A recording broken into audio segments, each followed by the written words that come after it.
ہے. میں ایک سوال کر کے اس کا جواب دے کے انشاءاللہ منزل کو تمام کروں گا. معزز افراد تشریف فرما ہے، پڑھا لکھا مجمع تشریف فرما ہے، مجھے اس بات کا ایک جواب دیں کہ جب یہ قافلہ تاریخ کہتی ہے 28 رجب سن 60 ہجری کو مدینے سے روانہ ہوا. 28 رجب سن 60 ہجری کو جب یہ قافلہ مدینے سے روانہ ہوا تو جناب علی اکبر ساتھ تھے، مولا حسین علیہ السلام کے ساتھ ساتھ جا رہے تھے.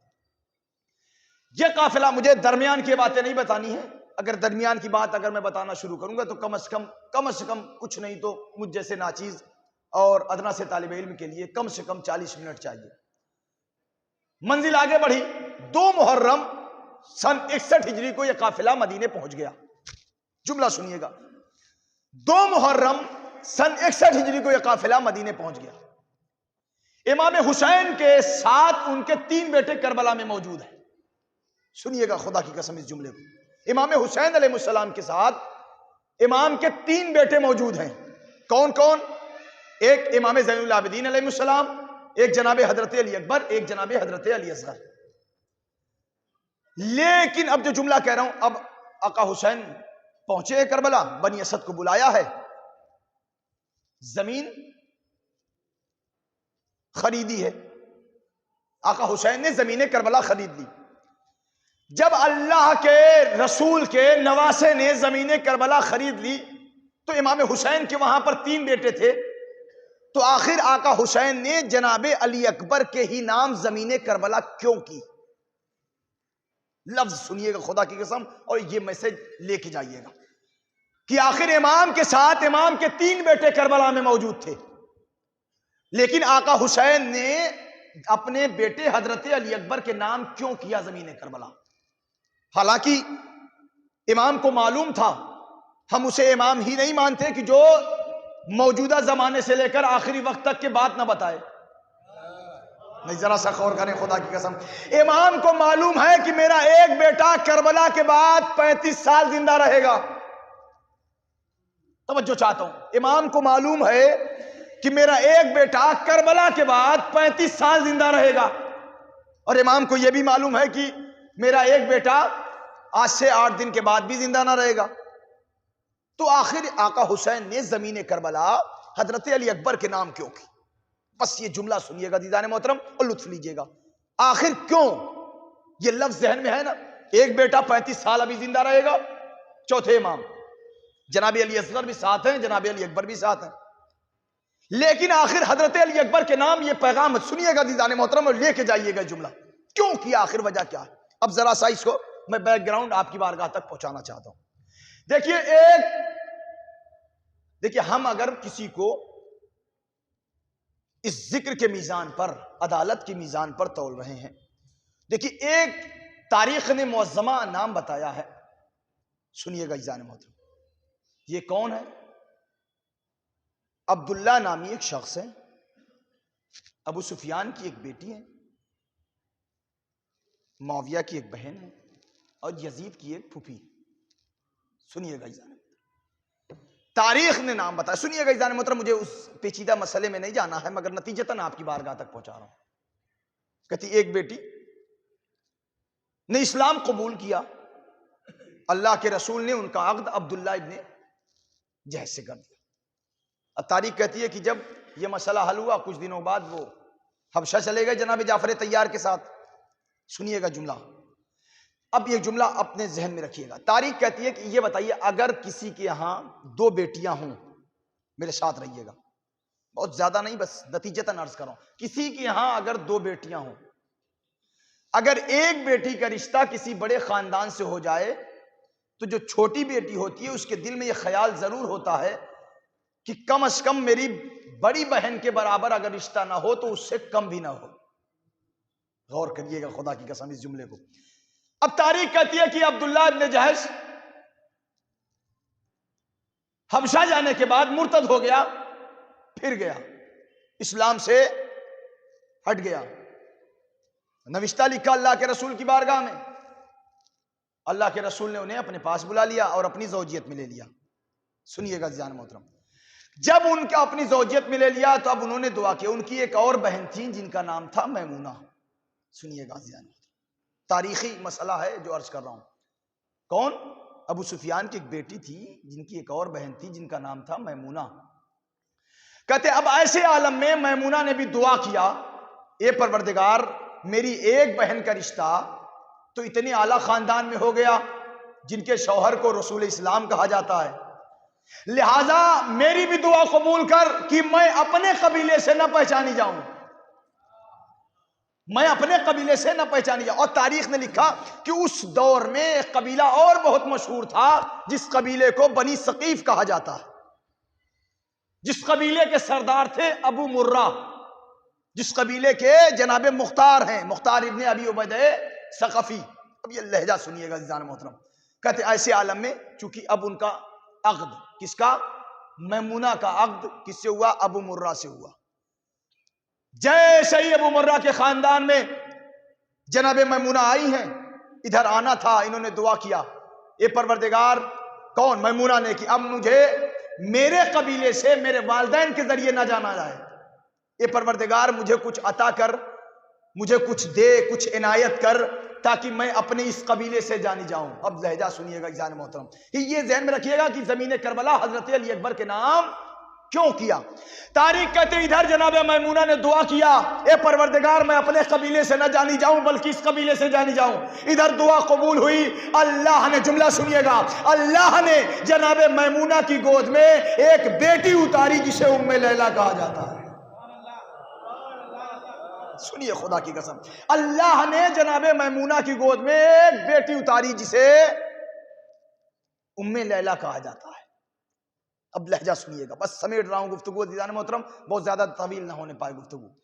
کہتے ہیں اب ایسے عالم میں جناب ہر ماں کی یہ تمنا ہوتی ہے، ہر ماں کی دعا ہوتی ہے کہ اس کے بیٹے، اس کی بیٹیاں پروان چڑھے، اچھے گھر میں جائے، ان کی قسمت اچھی ہو. ہر انسان کی دعا ہوتی ہے. ہمارے والدین بھی دعا کرتے ہیں، آپ کی بھی دعا کر رہے ہوں گے، یقیناً کرتے ہوں گے، اس لیے کہ ہر باپ اور ہر ماں یہ چاہتے ہیں کہ ان کے بیٹے کا مقدر، ان کی بیٹیوں کا مقدر بہت اچھا ہو. سنیے گا، اب تاریخ کہتی ہے کہ جناب ام لیلہ پروان چڑھتی رہی، چڑھتی رہی، چڑھتی رہی. وہ مقام آیا، ماں نے کون؟ جناب میمونہ نے دعا کی، اے پروردگار میری بیٹی کا مقدر اچھا کر، میری بیٹی کا مقدر اچھا کر. یہ دعا اتنی اللہ کو پسند آئی، اتنی پسند آئی کہ اب جناب لیلہ کا عقد امام حسین علیہ السلام سے ہو گیا. ذرا سا خدا کے لیے میرے ساتھ رہیں، میں نتیجہ دے رہا ہوں آپ کی بارگاہ تک. دیکھیے، سوچے رکھیے گا کہ زمین کربلا حضرت علی اکبر ہی کے نام کیوں ہوئی. بس سنیے گا. اب ادھر جناب میمونہ نے دعا کی، پروردگار میری بیٹی کا مقدر اچھا کر. ادھر جناب ام لیلہ پروان چڑھی، ادھر امام حسین علیہ السلام کا رشتہ پہنچا. اب جناب ام لیلہ حضرت ابو طالب کی بہو بن کر حضرت ابو طالب کے بیٹے کی بہو بن کر امام حسین کے گھر آ گئی. اب جب گھر آنی تھی، تاریخ نے عجیب جملہ لکھا. اب ادھر جناب ام لیلہ، میں نے دیکھیے واقعی اس جملے کو اگر میں بکھیروں نا، کم از کم مجھے 40 منٹ چاہیے، مگر بہت جلدی جلدی نتیجتاً آپ کی بارگاہ تک پہنچانا چاہتا ہوں. یہ جملہ سنیے گا. اب ادھر جناب لیلہ کا عقد امام حسین سے ہوا. جیسے ادھر عقد ہوا، اب جناب لیلہ نے دعا کیا. اب جملہ سنیے گا، پہنچا لے گیا تو میرا مقدر اور آپ نے سماعت کیا تو آپ کا مقدر. ادھر جناب لیلہ نے دعا، اے پروردگار اب میں اپنے قبیلے سے نہ پہچانی جاؤں. نہیں سمجھو، رکھیے گا، میں اپنے قبیلے سے نہ پہچانی جاؤں. اے پروردگار مجھے کچھ عطا کر تاکہ میں اس قبیلے سے پہچانی جاؤں. اب جملہ سنیے گا، جب نہ ہو پروردگار نے جواب دیا ہو، اے لیلہ گھبراؤ نہیں کہ ہم نے اپنے محمد کی تصویر عالم الست میں 2 بنائی تھی.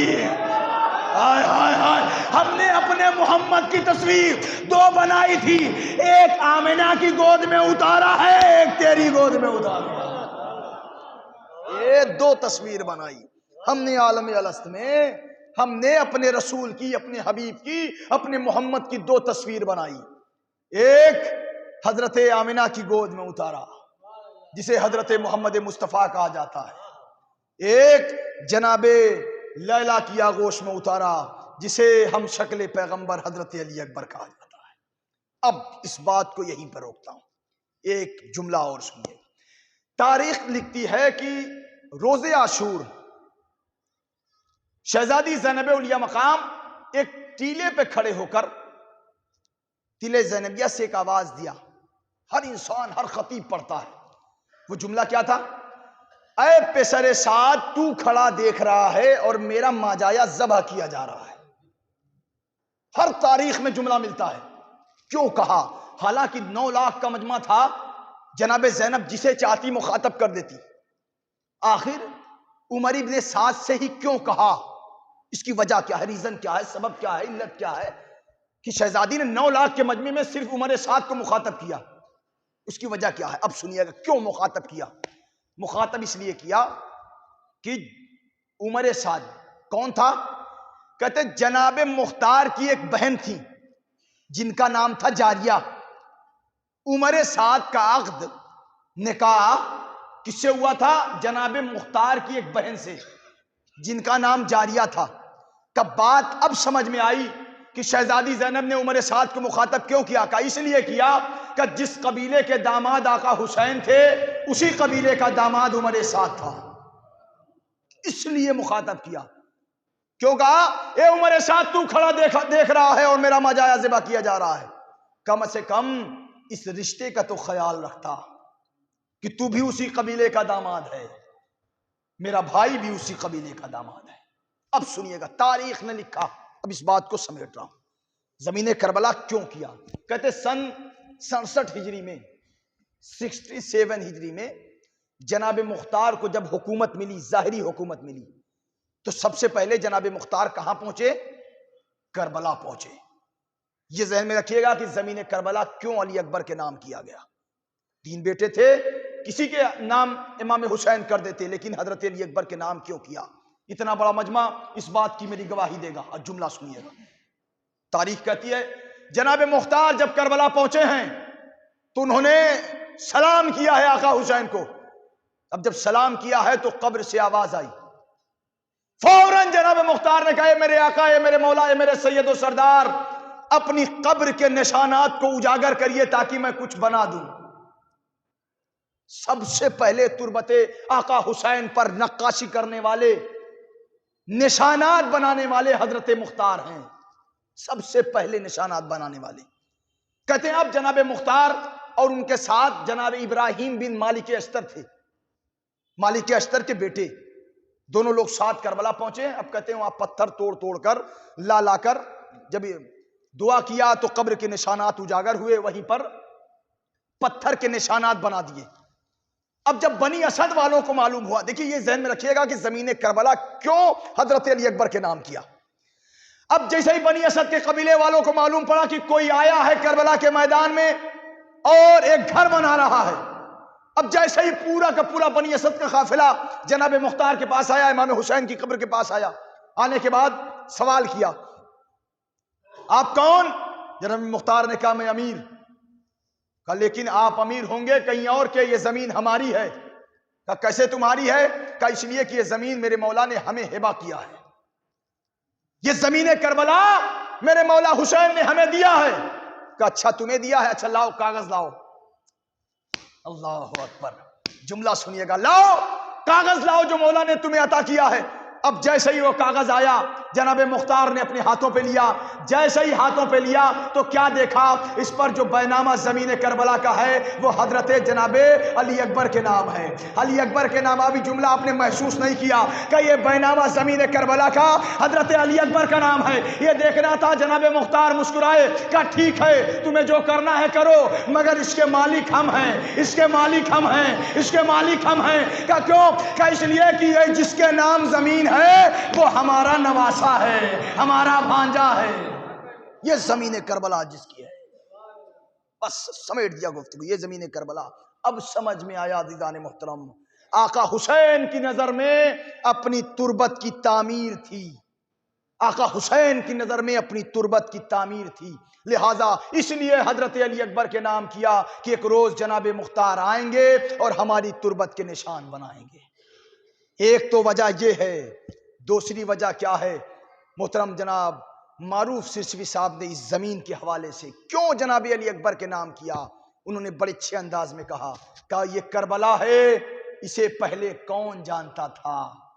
یہ کربلا ہے، اسے پہلے کون جانتا تھا؟ لہو پلا کے اسے خاص و عام ہم نے کیا. یہ کربلا ہے، اسے پہلے کون جانتا تھا؟ لہو پلا کے اسے خاص و عام ہم نے کیا. زمین کرب و بلا حشر تک جوان رہے، اسی لیے اسے اکبر کے نام ہم نے کیا. اس زمین کربلا کا ماخذ ہے. بس سمیٹ دیا گفتگو عزیزان نے. اشارہ ہو گیا. اپنی بات کو میں اپنی انشاءاللہ پھر حیات رہی تو آگے الفاظ پڑھیں گے. یقین جانے عزیزان محترم، جناب علی اکبر کے نام حضرت آقا حسین نے زمین کربلا کیا.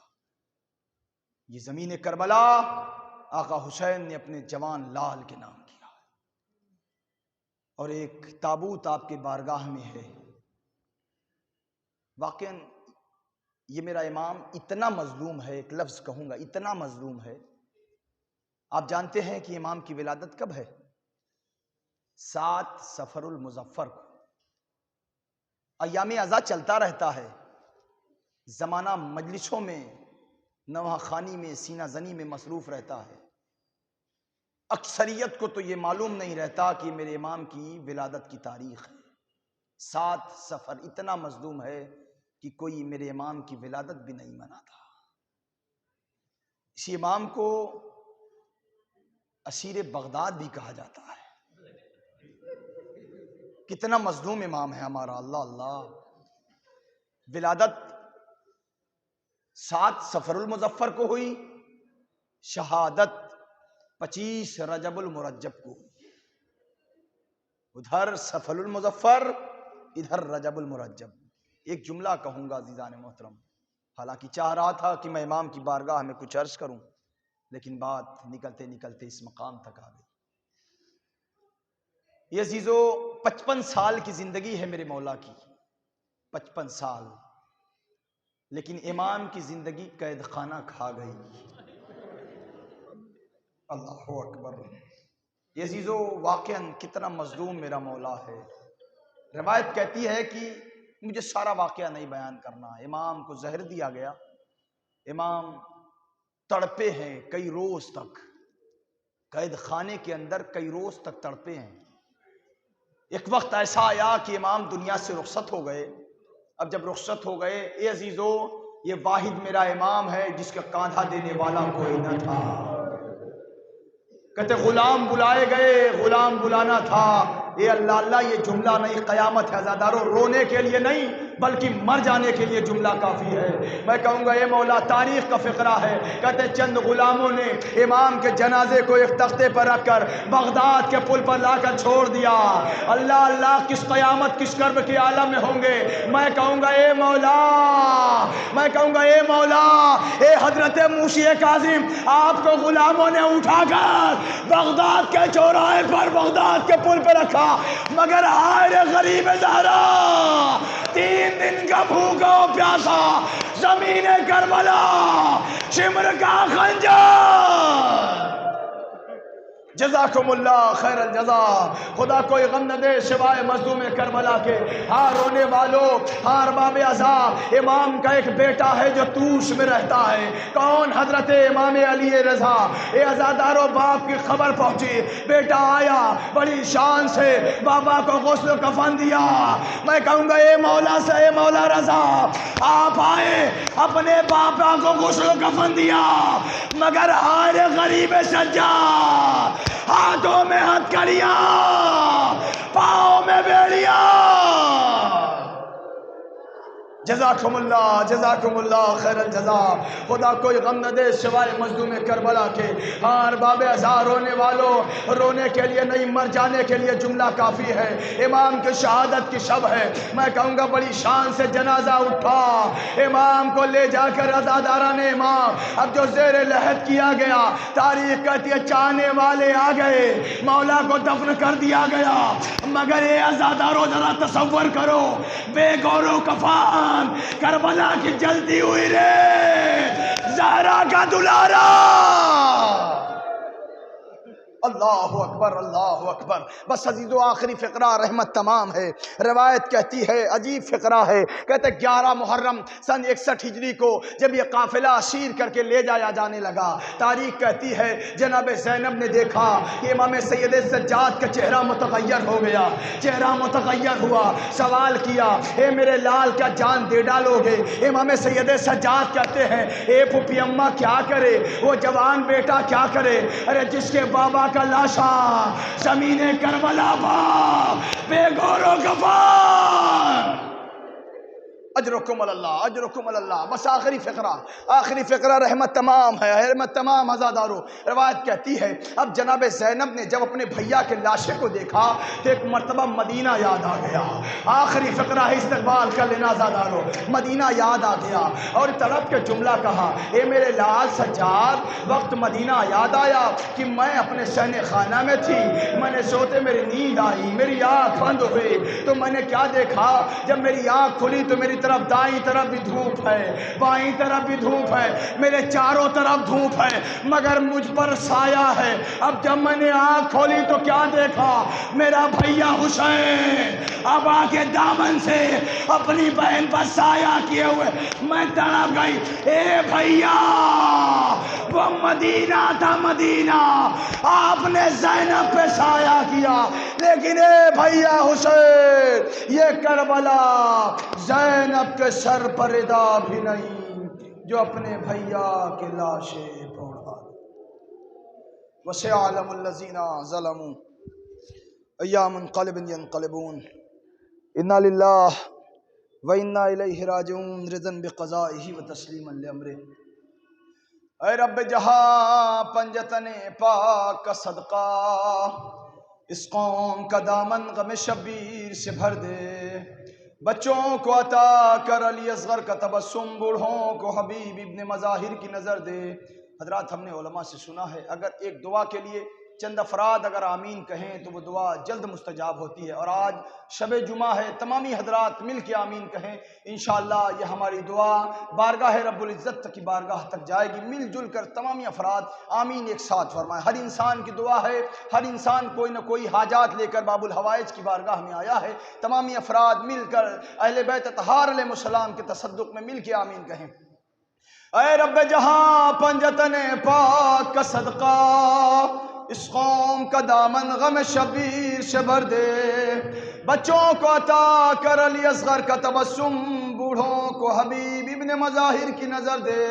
کم صد کو ملے ولولے اون محمد، ہر ایک جواں کو علی اکبر کا جگر دے.